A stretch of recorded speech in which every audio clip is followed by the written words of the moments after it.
Hello everyone, welcome back.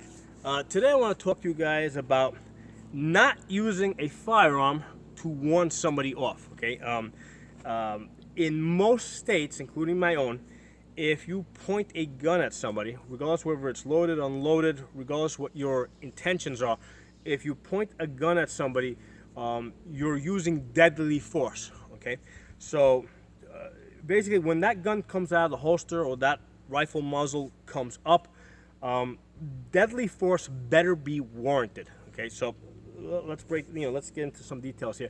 If you've got somebody that's a certain distance out, let's say 20 feet out, and they're acting in a threatening manner, right?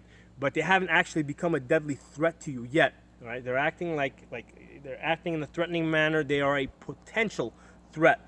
Okay, um, they're not a threat yet. If you pull your gun out and you point it at them and you warn them to get away, right?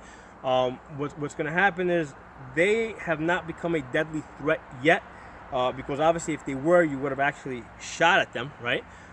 So they are not a deadly threat yet, and yet you are presenting them with deadly force, and that is going to work against you in a courtroom.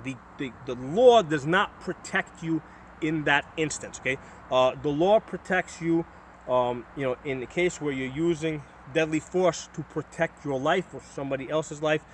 It does not protect you. It does not protect you in giving warnings. Okay, so that's really important.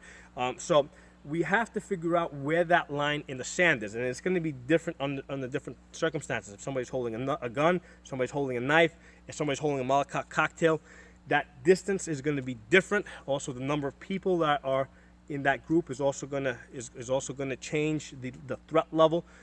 So these are things that we have to think about in advance. Okay, and this is the reason why we train and we practice, and we talk about different scenarios, because we want to have all these things already sorted out in our minds. Okay, we don't want to be trying to sort this stuff out while it's actually happening, and this is one of the issues that has come up recently.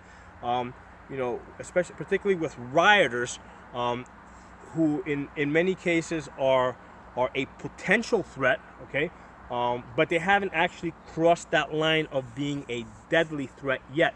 And we have to understand, okay, that we cannot use a firearm to warn them. Okay, when we use the firearm, right, when we bring up that firearm and we present it, it's to use it, and that's just how it is. That's how the law is set up. Now you might say, isn't it better to warn them off and save their lives?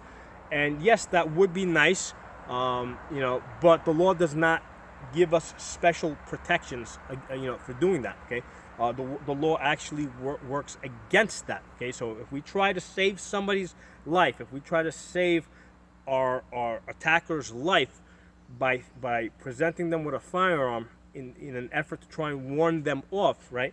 What's going to happen is, they're going to say that, hey, that person was obviously not a deadly threat to you, because you would have had to shoot him, all right? So you presented them with deadly force where deadly force was not necessary. Okay, so that's the legal situation. So that puts us in the position where we have to know where that line in the sand is, right? Whether it's 10 feet out, 20 feet out, 50 feet out, depending on the circumstances. We have to know where that line in the sand is, and act only when that deadly force required. That's the only time that we point the muzzle at them. Basically, when that gun comes out of the holster, it has to come out for the purpose of being used. Okay, and I it's kind of funny. I heard this about 10 years ago. Somebody said that, yeah, when you draw a gun out of the holster, you have to use it. And I said that's silly. There's a lot of different circumstances where somebody can freeze, and you don't have to shoot them, right? Like, for example, let's say somebody's actually breaking into your house. Somebody just like kind of freezes, right, because they see you. And I'm like, that's silly. But given all this new information that has come out, and now that I've kind of had a chance to, over the last couple of years of putting everything into perspective, I now see the wisdom of this thing I heard about many years ago that I doubted back then, but now it's become very clear to me. Okay, the fact of the matter is that that the law does not give you protection for warning somebody. It only gives you protection when you have to defend your life. So you have to kind of craft your actions around the law. Okay, you have to figure out what and where does the law protect you, and how you gonna make your actions fit within the law so that you can defend yourself.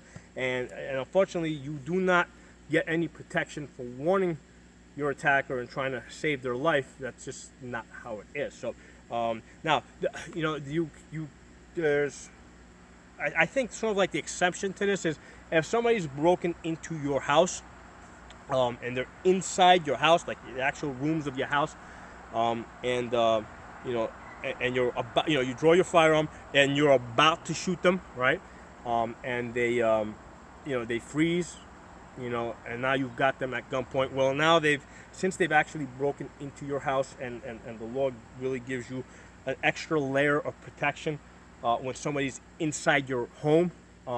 That's probably the only instance where I think that you can probably get away with warning somebody with a firearm. Okay, but beyond that, if you're trying to warn somebody with a firearm outside of your house, it's probably going to work against you.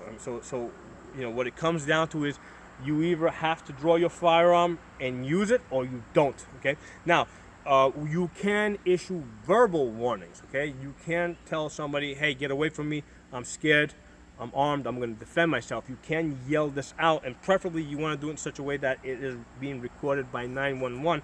And when you do so, keep it simple, okay? Just what I said. Get away from me, I'm scared, I'm armed, I'm going to defend myself. No more words than that, okay? Because you don't want to confuse a jury. You want a jury to get like something really simple and really easy that they can, that they can easily digest. And it really doesn't even matter whether they might have heard it over there. What matters is that you try to warn them. Okay, that will work in your favor. But you will do this verbally. Okay, you will not do this by pointing a firearm at them, because that's going to work against you. Okay, so the gun only comes out of the holster, or the muzzle of a rifle only comes up. Okay, when we need to use it. Okay, that's what the law protects us. That's what we're going to have to work with. Okay, so if you guys have any comments, questions, put in the comment section. If you're not a member of the channel, please subscribe. I'll see you guys next time.